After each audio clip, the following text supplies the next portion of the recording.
Assalamu alaikum. You're watching Views on News and I'm Faisal Rehman, live from our Islamabad studios. Today we'll be talking about the foreign policy for the new era. As we all know, that when it comes to the foreign policy issue, I think that is perhaps now considered the most important factor in the development of any country. There was a time when we used to talk about diplomacy, diplomatic efforts and all, but now it's called the economic diplomacy.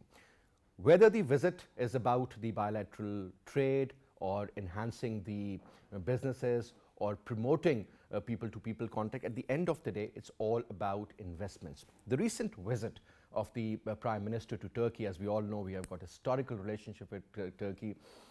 Pakistan has always supported Turkey in thick and thin. So the case is with the Turkish people. They've always supported Pakistan, whether you talk about the Kashmir issue or perhaps FATF or otherwise 2010 flood in Pakistan or 2005 earthquake. Turkish people, in fact, the way they helped us, that's remarkable. Same the case as with the Chinese. So is Saudi Arabia is very close to Pakistan. Historical, cultural relationship. But interestingly, when you look at the trade between certain countries, whom we call our brotherly countries, Pakistan, Iran, less than $1 billion. Pakistan and Turkey, less than $1 billion. Look at the potential, and at the end of the day, the trade, the numbers, they tell you the truth. You talk about Pakistan and China, yes, there is a lot of import from China, but when it comes to exports, it's very meager. And the trade deficit is well over $12 billion between Pakistan and China only. Now, how to improve this relationship? I still remember once the Hungarian foreign minister visited Pakistan and I was interviewing him. So when I looked at his card, it said economic diplomatic relations and the minister. Now, the interesting part is that we are currently in a very, very tight situation. Look at the trade deficit. That is going to touch around 75 billion. Yes, $75 billion by the end of this month, or as we call it, the end of the fiscal year. That is very important. Yes, we have been taking a lot of help from countries like Saudi Arabia or China, UAE for that matter, to keep a certain amount of money in our state bank. But that's their money. Whenever they roll it over, we call it a huge success. But at the end of the day, we have to generate our own funds. We have to have a mechanism to move forward. Why the Indian president or the Prime Minister, Narendra Modi for that matter, when he visits Saudi Arabia, he ends up getting the highest civil award. He goes to Bahrain, same is the case. When he goes to UAE, exactly the same. It is perhaps because the kind of investments that India has made in those countries and the kind of investment pouring in India from these countries, that is the strength. You talk about India and Russian relationship. Obviously, it is very important. They are the strategic partners. But at the same time, having said that, Indians are the strategic partners of the Americans also. How come? Because again, the Indian diaspora, the non-resident Indians living in United States of America, they are very influential. Howdy Modi, if you remember that campaign. Or you talk about Britain, they can't do much because no matter what India does, whether they buy oil from Russia, no sanction is going to be imposed on them because India is financially very strong. It's the third largest economy, if I'm not wrong, the way they are growing, the way they are expanding, almost hitting the number 3. But when it comes to Pakistan, there are a lot of challenges. So today we'll be talking about the foreign policy for the new era. That is very important, I guess. To talk about that, we have with us in our studio Dr. Naazir Mahmood Saab, needs no introduction. He's a senior columnist, writer, author, sir. Thank you very much, Dr. Saab. And we also have with us Dr. Jamil Khan Saab, former ambassador, senior diplomat. He's joining us on Skype. Ambassador, pleasure to have you on the show, sir. Good to see you. Now, Dr. Jamil Saab, let me start off from you, sir. Obviously, you have served as an ambassador in so many countries, but unfortunately, the main area of concern for the Pakistani diplomats was perhaps about engaging, about increasing the relationship on different fronts. But unfortunately, sir, when we look at the exports of Pakistan, we are totally dependent on EU and United States of America. We always used to talk about exploring the new virgin markets or perhaps, in fact, making sure that the product line, as far as the exports are concerned, should be enhanced, should be increased. But sir, still we are hovering around 30 billion dollars, despite the kind of potential we have. But as we're talking about the third decade of the current century, sir, things are so different now. So let's start off from a very basic and fundamental question. So what new ideas should be adopted by the Pakistani diplomats when it comes to the foreign policy for the new era, sir? Let's start off from there.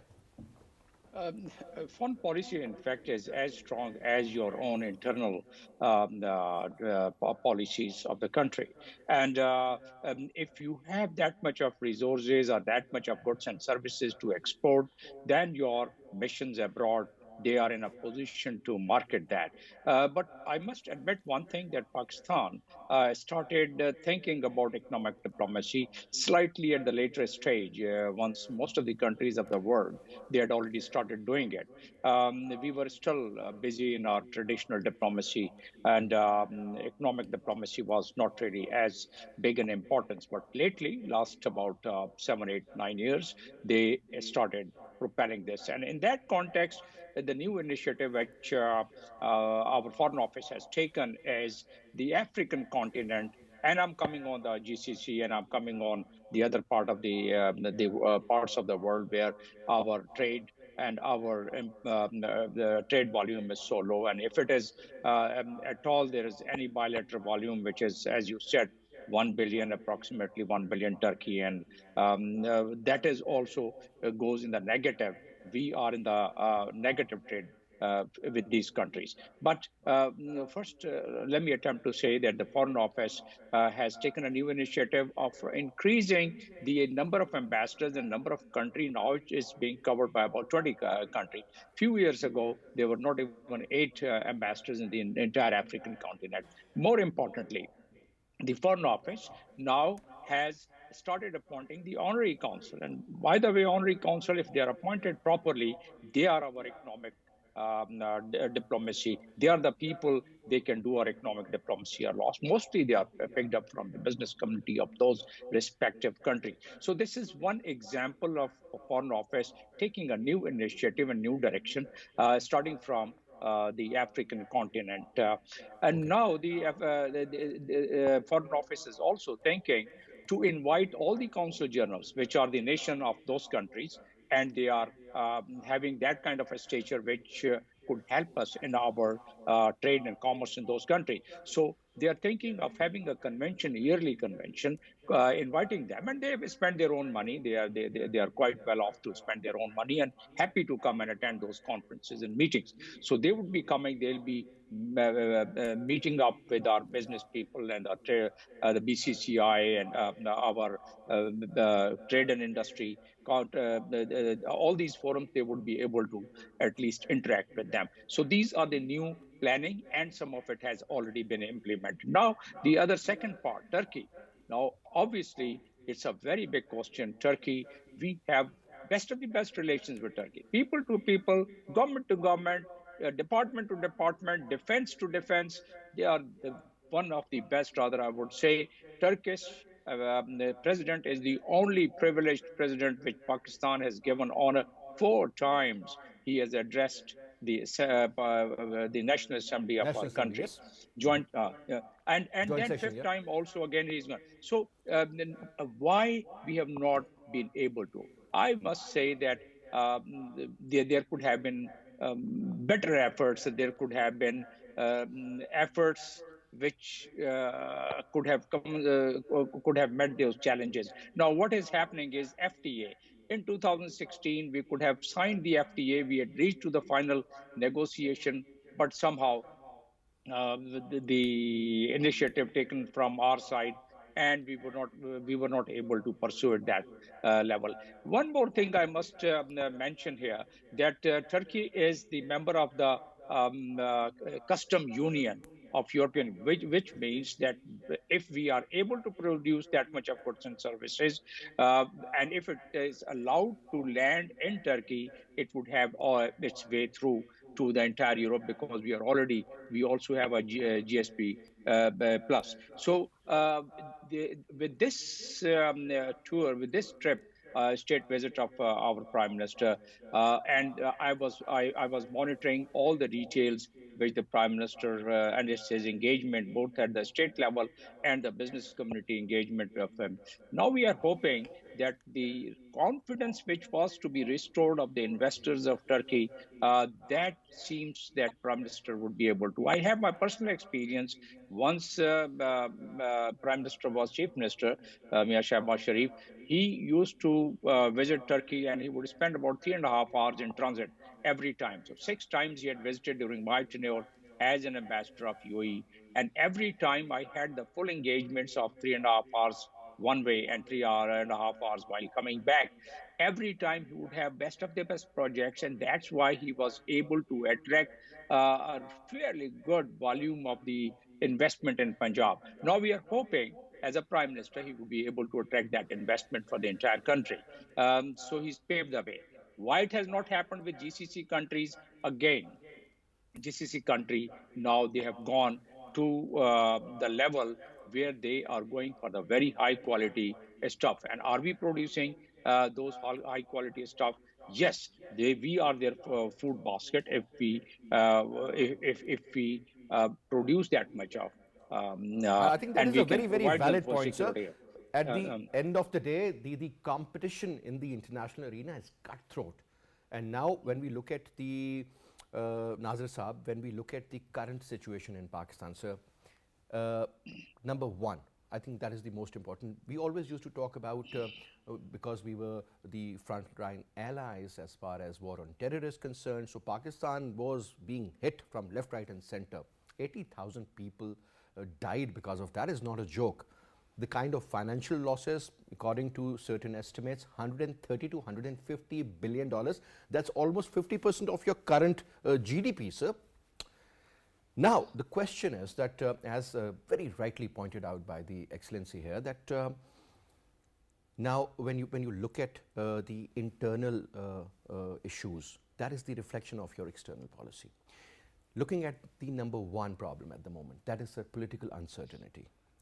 Then you talk about rising inflation, international oil prices going up, fuel prices being raised in Pakistan also. So the cases with electricity prices, cost of doing business is going to go up. And on top of that, sir, almost 8 hours of load shedding. Inshallah, we'll be able to look after those issues. That is about the capacity and a little more than that. But there are multiple problems. Now, sir, looking at those and then within the given capacity, looking at the interest rate, I mean, who's going to, I've heard that they're going to increase it further, sir. So, Naazir Saab, I mean, if I keep on saying, I mean, every digit that I look at gives me goosebumps. So, sir, given circumstances and the engagement with the international, all these, I would say, very important components, that seems to be like a challenge and a half. Yes, you rightly pointed out that external relations and internal policy, they are reflections of each other. But luckily, there is a silver lining that the dispensation that we have right now, the leadership that we have, I mean, I look at it as, I think, probably the best team in a long time that we have, which is leading the country. The financial team? Financial and foreign affairs also. Okay. So, Shahbaz Sharif himself, the new prime minister, people used to say that, well, he's an administrator and people He's a doer. He's a doer, but he's more interested in administrative things. But now in almost 2 months, he has been in power since April, and he has, I think, proved his mettle. He can look at the broader picture and look the steps that he has taken and look at the team that he has gathered.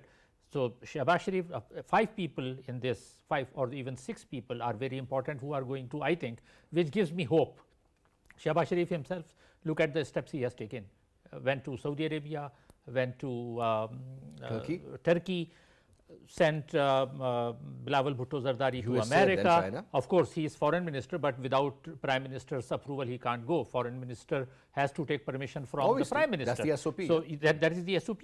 So that means the team that we have, and these two parties which are leading the country right now, PMLN and PPP, they represent majority of the people. Most of the vote, 2/3 of the vote, according to the previous election, 2/3 of the vote were polled not to PTI but to the present dispensation, non-PTI parties.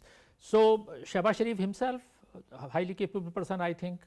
He has proving his mettle in foreign affairs also. Bilawal Bhutto Zardari, the way he conducted, he went to America, the way he is addressing press conferences, The body language. even going interviews. to that extent that defending the former prime minister regarding the visit regarding that, Russian probably visit. I couldn't do, but you know, he had the courage and he had the mettle to do that. Then Hina Rabbani Khar, highly qualified, articulate person. Miftah has Ismail, already served as the foreign minister in the PPP's government. yes, now she is Minister of State. Miftah Ismail, see how he is handling things. And finally Khaja Asif as defense minister. So these 6, and not to forget old hand Fatimi, advisor Tariq Fatimi, who's advisor on foreign affairs to the prime minister in foreign affairs. He accompanied, in fact, He's Shehbaz a Sharif. seasoned, I would say, diplomat, yes. seasoned diplomat. So these 5, when I look at them, though there are of course apprehensions, as you pointed out, I am also apprehensive, there are a lot of problems, but the kind of damage that was done during the last almost 4 years, it will need some time in mending. And this process of mending and fixing foreign policy is already underway. Because you know, when you say from geopolitics to geoeconomics, that I think That is also a part of your national security policy now, sir. Yes, and then this is not a dichotomy. There should not be a binary approach. They are not. You cannot move directly from geopolitics to geoeconomics. They are all interlinked, because your economic policy, your foreign policy, they are related with your politics. Absolutely. Just one example, look at India. I mean, we can have so much good relationship, economic relationship with India, but the politics, Indian attitude, Indian atrocities. So politics, if you have negative politics or negative political approach, that is ultimately going to affect. Sir, Indian adversary is China. Look at their trade. They always talk about enhancing the trade. And they have much more trade than between Pakistan and China. Absolutely. So 87 now, billion. Just imagine. Yes. And So what- taking it over 100 billion, sir. Yes. And look at China and USA for that matter. yes. Again. Yes. So now what is probably what is to be done now? The Prime Minister and the team has been to, now we have taken care of to some extent Turkey, Saudi Arabia, even to America. Now I think a couple of things also need to be kept in mind. The most important is probably Afghanistan. 2 things I would point out. One, while advocating the need for humanitarian aid in Afghanistan, which they badly need. Absolutely. They are suffering. There is no Almost half of the population is food insecure, 20 million people, which is a huge number. So we cannot leave them alone without humanitarian aid. And today's news is that even an Indian delegation, though they don't have it, they have not recognized, but the Taliban regime, yeah. but they have sent a delegation to Kabul to negotiate the mechanism to provide more humanitarian aid, which is a big step, which is a major step. Indeed. See, so while doing that, the second aspect which we should be careful of is not to repeat the mistake that the previous government made, advocating Taliban politically. That has been very harmful. The Taliban's policy in Afghanistan, anti-women, misogynistic policy, the way, the dispensation that they are running, it seems that they have not learned. So Pakistan should be very careful. While trying to help them, we should be politically careful. This is one. So otherwise, if we repeat the same mistake which the previous government did, advocating their case politically, that will be harmful internationally. That will isolate Pakistan. Then coming to China. Again, with China also, today our Finance Minister Miftah Ismaili said that, you know, there are indications that of that rollover of over $2 billion. That is, There was this news, it has been done. it has been done. Yeah. So this is a good news. So while we are normalizing relationship with America, we should be very careful not to antagonize China. So what we need right now, a very good balancing act. I think that is $1 million question, because initially, Naazir Saab used to talk about Pakistan-Iran relationship and Pakistan and Saudi relationship. Obviously, Iran has issues with Saudi Arabia. I mean, these are historical issues, so they cannot be sorted out in a day or two. Pakistan, if you remember, we tried our level best to engage these two countries, and finally, they even are talking to each other.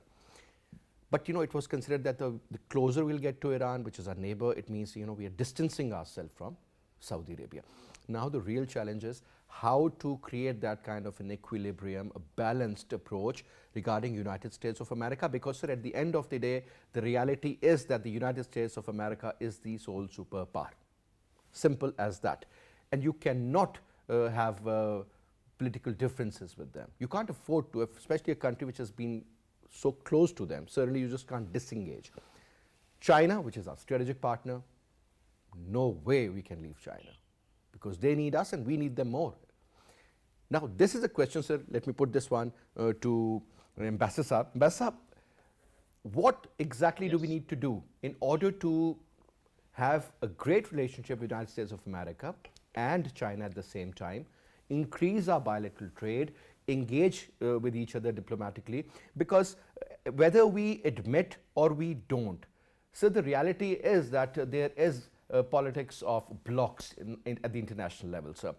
You switch on the Western media, you will see that everybody is cursing Russia regarding this war on Ukraine.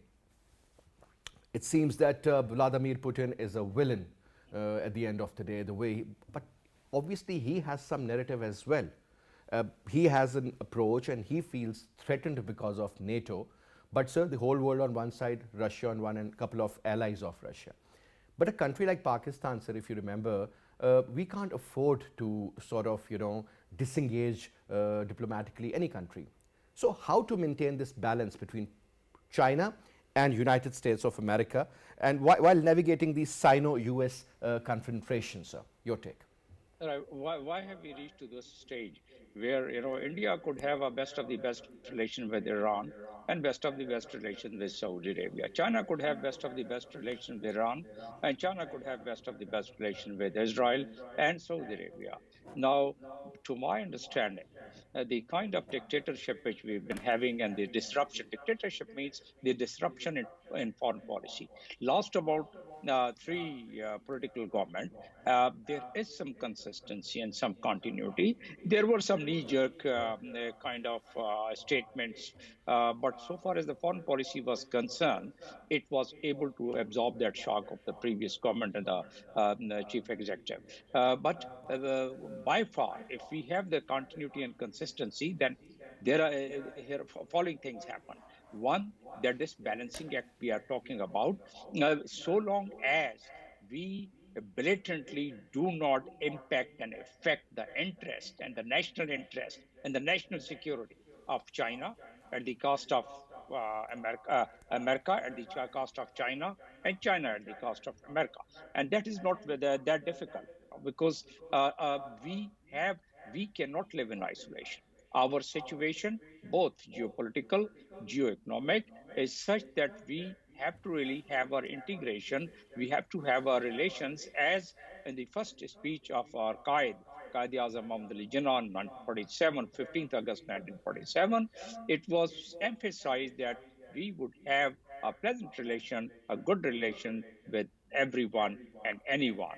And we would have peace within and peace outside. And that's why we are one of the biggest contributors in the United Nations peacekeeping force even today. Now, coming back, the bloc politics. Yes, at times it gives us an impression that we have started drifting towards the bloc politics. Are we cognizant of the fact that we are under the debt of $131 billion external, and Correct? equal number altogether $267 billion, which is internal and external together. Now, if by joining a bloc politics, if you're talking only about our economic health and economic situation, it doesn't. Our biggest export partner, where we have the plus trade, is the United States and the European Union, as you also mentioned in your intro. Our all geopolitical interest, whether it's at the level of various multilateral forum where our case goes, like FATF, like IMF, like the World Bank, like other fora of the world, the United States has its own allies and influence. See, IMF, see, World Bank, most of the directors, United Nations, the 35% of the United Nations contribution is that of United States. So it Absolutely. has to be, and then the economic, the financial system of the entire world is still it revolves around. You can't transfer $1 from your account in one bank to another bank without the amount being routed through New York through the SWIFT system. So we Exactly. are into that network in the entire world. Unless that starts weakening at later stages, then one foreign policy basically is the art of adjusting your foreign policy in view of your internal situation and getting maximum benefit by engaging with other countries. Now, our we were talking about trade. Our trade with GCC country it could be much higher volume than what we have. We have been making efforts for the free trade agreement, and Saudi Arabia and our relation with Saudi Arabia has further been augmented with the last visit of the Prime Minister, because they have their personal relations, as well as whenever PML and government they came, they had best of the best relations with you with Saudi Arabia also. And as a result, now there are some hopes that we could have our free trade agreement with That's a very, GCC very countries. valid point, sir. Now, Obviously, when you talk about relationship, personal relationships also matter. Like, look at the example of UAE and Saudi Arabia. Personal level engagements also, despite that, they have a proper system. But, sir, if you allow me, sir, we have been joined in by Dr. Aqab Malik. Dr. Sahab, Assalamu alaikum. Dr. Aqab, can you hear me? Can hear you. Can you Good to hear have me? you. Yeah, I can hear you. Good to have you on the show. Dr. Saab, we are talking Thank about you. the Pakistani foreign policy and the challenges, and also talking about the kind of fundamental changes that we really need to have, because this is 2022 and we are talking about the future. Obviously, things were very different 30, 40 years ago. Now, money is the name of the game. The more money you have in your kitty, the more respected you are. Simple as that. Now, the challenges which you believe Pakistan will have in the future, and the sort of counter policy that we need to adopt and move forward. Your take on that, sir? Right then, so we're looking at long-term future. We would look at more or less for the next 20, 30 years. I think what's happened in Pakistan is that they fell into this mental trap, you could say, thinking that everything would change very rapidly because of CPEC, and that China will take over the world very quickly. But that's not going to be the case for a long time to come. I think the world has recognized that the US is a dominant power and still retains that power, economically as well as militarily. What we need to recognize is that we are stuck in between a rock and a hard place, and our movement is restricted between two great powers that are directly strategic competitors with each other. And what we need to recognize also is that we have to fine-tune our strategic movement and plan towards the future so that we don't damage the country. Unlike what has been happening in the past few years, where we literally jumped in headfirst into the sea with the Chinese without recognizing the impact that it would have and the controversial impact it would have as far as Pakistan's future is concerned with the West. We are fundamentally part of both sides. We are part of the West as well as part of the East. And as the ambassador mentioned, we cannot afford to disgruntle any of these parties. So we have to take a neutral. I've always mentioned this before. that we need to take a more neutral line where we have to safeguard the sovereignty of the country, and that is both not just territorially, but economically, politically, political stability, to reduce crisis or intervention to make crises, for example, as is the case recently. We have to prevent that from happening by making sound policies and activating our stances and policies in such a way that doesn't aggravate any other large country, which will be hell-bent on disrupting us, as is the case at this moment in time. Now, a lot of mistakes have happened recently, I think. And I think that a lot of it is emotionally led. And Pakistan as a nation is very emotional, but that needs to change. China will not be taking over the world anytime soon. It is not just America against China. It is the whole Western world that is blocking China. And we've got to recognize that there are many countries involved in this, and they dominate the global economic, political, geostrategic system in the world. And that if we adopt a policy completely towards China, what will happen is that we'll put ourselves into opposition from all the other countries, not just the United States. This is something that we cannot afford to do. I think being emotional is the last thing that we need to do. We need to get our heads cooled down and work as a country together with all the political parties, recognizing that essential, existential threats around the corner if you make bad judgment, which has been the case recently. I think pandering to for politics and making big announcements that this country is against us, whether that's true or not, is something that has to be done behind closed doors. Because if the country is riled up and disrupted, there's a potential threat of division within the country, and that's the last thing that we want. And that will actually create more problems for our future, as opposed to for our potential enemies, whoever they might be.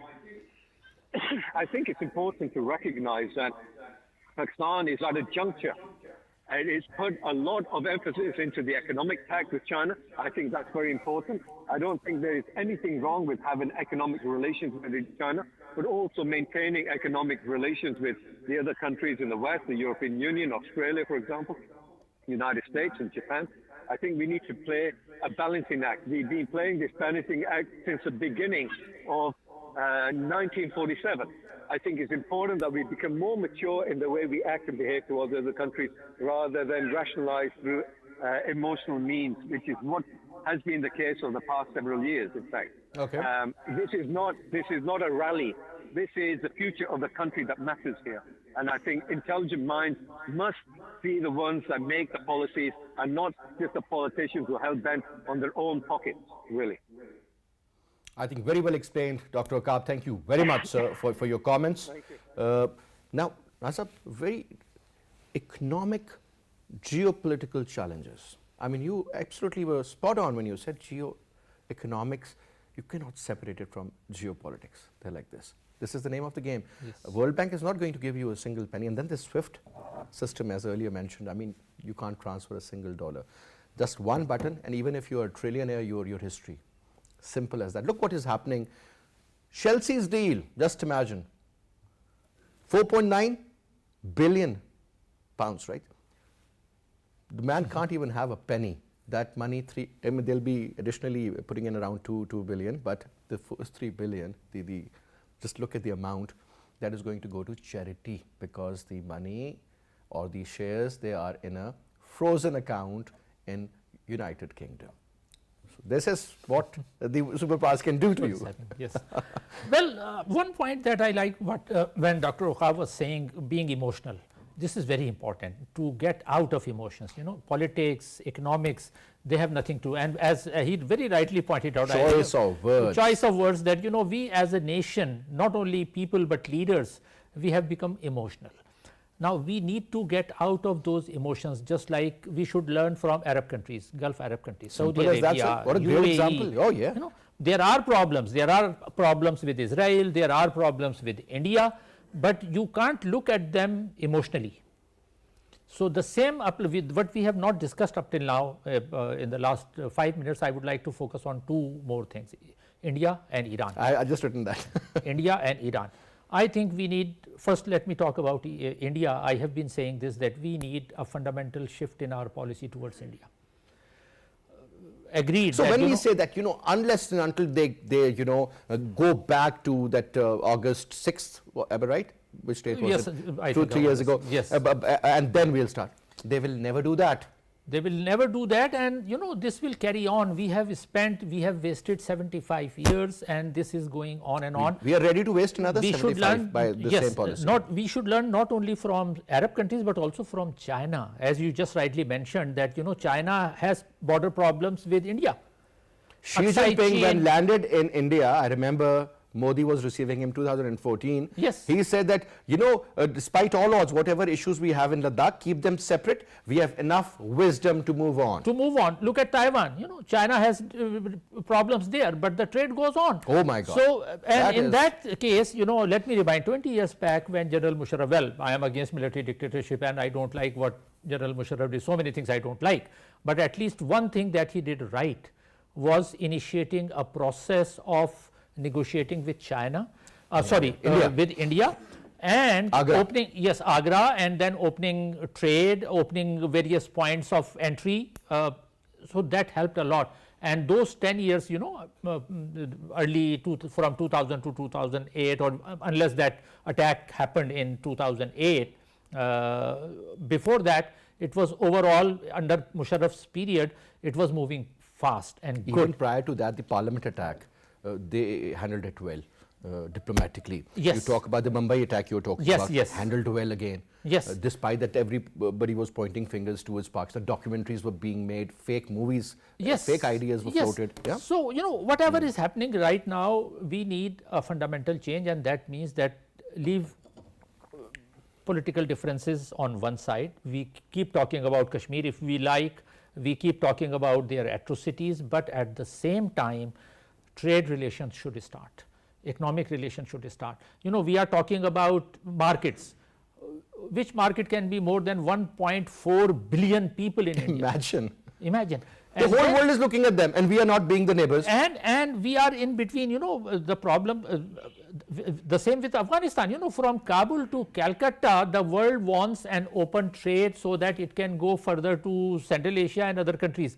Now, Even because I of would also link. I mean, everybody says that because of this, political problems or diplomatic issues between Pakistan and India has led SAARC to even. I mean, it's gone to. It has to It be- has become a history now. No, But it look has at to the be potential. real. Look at the potential. It has I mean, potential. but if Pakistan and India come close, I'm not saying improve their relationship. Let me be specific.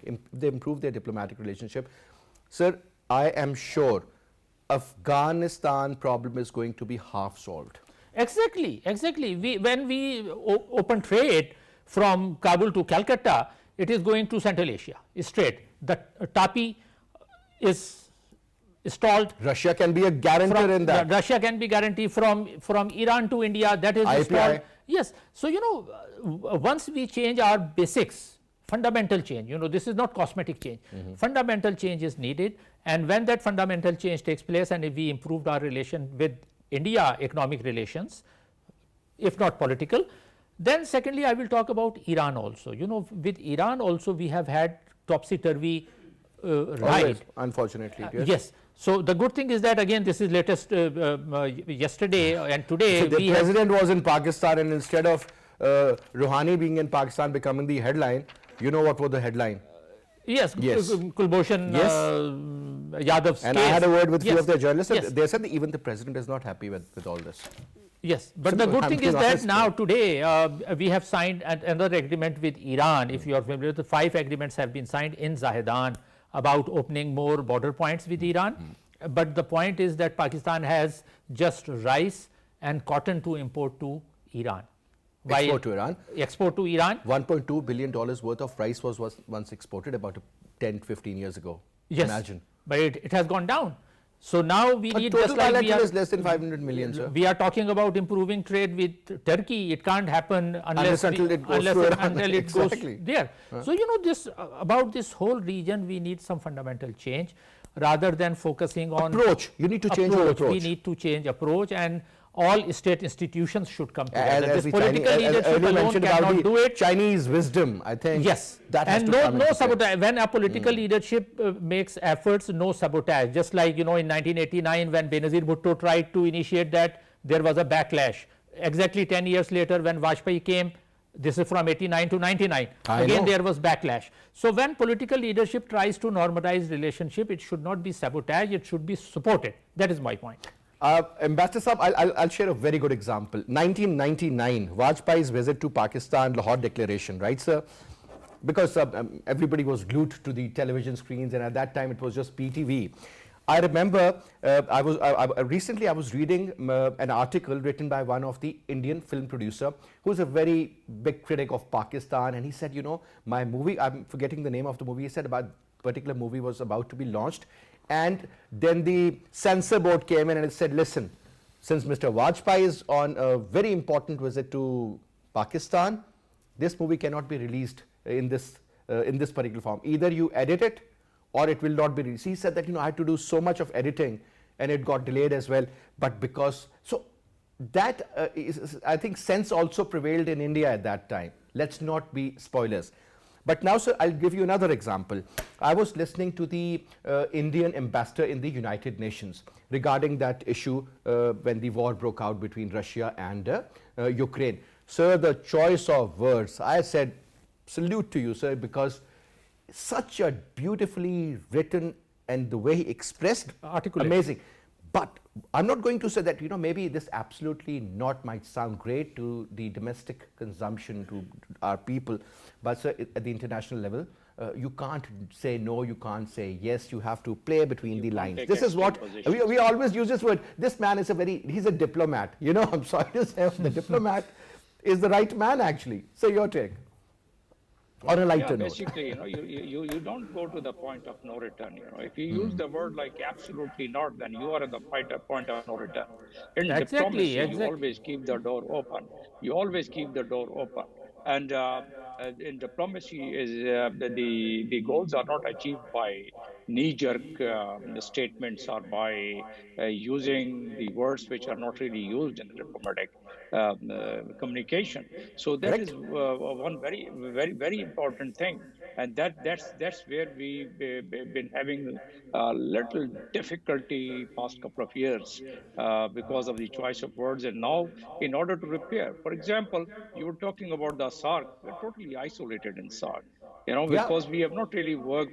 We have not done work on Iran, on Afghanistan, on Bangladesh. You see, Bangladesh, now it's so important. It's so important that the Prime Minister, I think he would consider visiting Bangladesh also, because Bangladesh is being used as a platform by Indians. Now but sir, one of our very senior diplomat who was an ambassador there about a year ago had a very, very constructive meeting with the Prime Minister there. And their foreign minister as well. Rafiq Zaman did a very good work. There you go, Rafiq Zaman Saab, yes. Yeah. So he did very good work there, and we had to really build on that.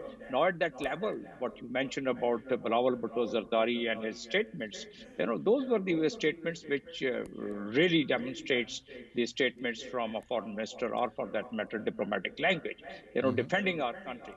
Instead of just maligning the people of the country, means you're maligning the country as a whole. And the way he defended Imran Khan's visit to Russia also. So I think that is also something very important to look at. This is what I'm referring. Just one last point you have mentioned. It's so important that we should have our relations, and now with the current composition of the government, it appears they are capable, and they should be capable, and they should be able to make efforts. Now, Iran, Bangladesh, Afghanistan, all these countries are very important for the purpose of SARC, because if we leave those countries, those countries' platform would be used by India. Now, we don't have any problem with India if they are able to follow some of the resolutions of the United Nations, and also they are changing the demography of the Kashmir. I had some hopes that we'll be able to resume our dialogues, and we'll be able to improve our relations with India. But India is now, with the Domicile Act, and with bringing people from outside, violating Geneva Convention, Article 49, so all, and then violating the articles of the International Criminal Court, so the Article 8. So all these factors are attributing towards they are preparing for the plebiscite, which is the requirement of the United Nations. But they are doing it after changing the demography. So under these circumstances, Pakistan is in a very, very complex situation. Having said so, we can bring a multilateral pressure by engaging with those key players. See what statement has been given by Turkish President Tayyip Erdogan about the Kashmir. So we have to cultivate our relations, bring some kind of an influence. I won't say pressure, influence on India, so that they are ready to resolve it, not at the cost. Pakistan has its not only the brotherly feelings, and we've been advocating the cause of the Kashmir for the last 70 years, but also it's our strategic interest. See what stress problem we are having. And if we just leave it like that, what is going to happen to us? So it's our matter of our survival, and therefore we have to really augment our efforts in our foreign policy goals, whereby we engage multilateral players, because this India has been always saying bilateral. It can never be resolved through the bilateral means. It has to be resolved through the multilateral influence and multilateral pressure. There should be a few guarantees also, sir. Yeah, as they say, where there is a will, there is a way. Simple as that. I'm so sorry to cut you. Sir, I'm so sorry to cut you, sir. I was just told that we are totally running out of time, and I would like to say thank you very much. I think we had a very productive discussion today. Basit will just make sure that, in the future also we should be, in fact, talking about certain important issues that really matter to Pakistan, to our public, and to us also, sir. Once again, it was a pleasure having you in the show, sir, and thank you very much, Naazir sir. It's always good to have you in the show, sir. And that's all we have for this hour. Inshallah, I'll see you again on Monday at 8:05 p.m. Till then, you take good care of yourself. Have a great weekend. Khuda Hafiz.